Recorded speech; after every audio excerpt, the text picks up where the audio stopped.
Hi friends, I'm Nageshwar. Welcome to my channel ITbird143. You are watching Facebook tutorials. In this video, I will show you how to create group conversation on Facebook. As we all know, in Facebook chat with a single person, we can send a message. But if you want to send same message to a group of people without creating a group and sharing the message content with everyone involved in this, log into the Facebook.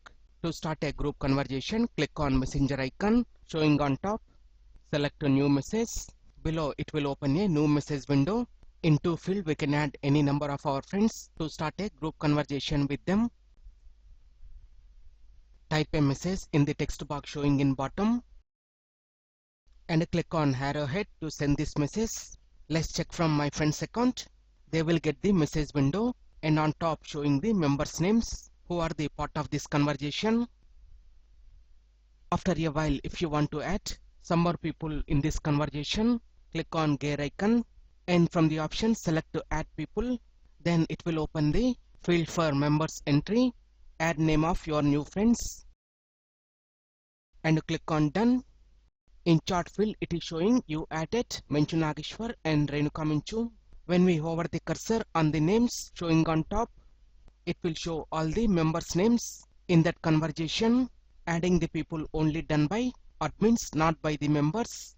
And to know the admin and members in this conversation, again click on gear icon, select to members. Then it will show all the admins and the members in this group conversation. If you want to remove a person, just click on the three dots next to that person and select to remove option. Then it will ask for the confirmation, are you sure?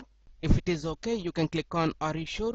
Otherwise simply click on cancel. Similarly, if you want to block a member in this group conversation, if someone violates the rules, again click on three dots and select to block Minchu.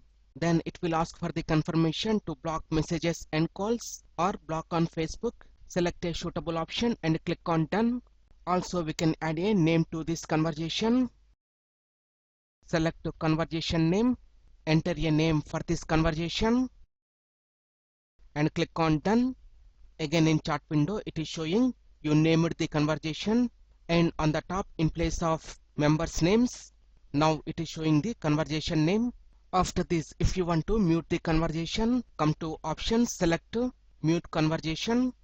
Then it will open the mute conversation window. Here we need to select a time limit to chat window stay closed and in the future to not to be notified when someone messages in this group. We can ignore those messages. Scroll down and select to ignore messages so that no one in this group conversation aware of messages that we have been ignored. And finally, if you want to delete the conversation, once you delete your copy of this conversation, it cannot be undone. If you agree with this, simply click on delete conversation, otherwise click on cancel. And we can also leave this group. And it is showing leaving this group will remove you as an owner and allow other members to manage the group. You will no longer be able to send and receive the messages. Now let's send a reply to this message from one of my friend account. And notice that it will be visible to all the members in this group conversation. This we can create group conversation on Facebook without creating the groups. I hope you like this video. If you like this video, please click a like button and share this video with your friends. ITbird143 to watch more latest uploaded videos. And don't forget to subscribe my channel. Thank you friends. Have a nice day.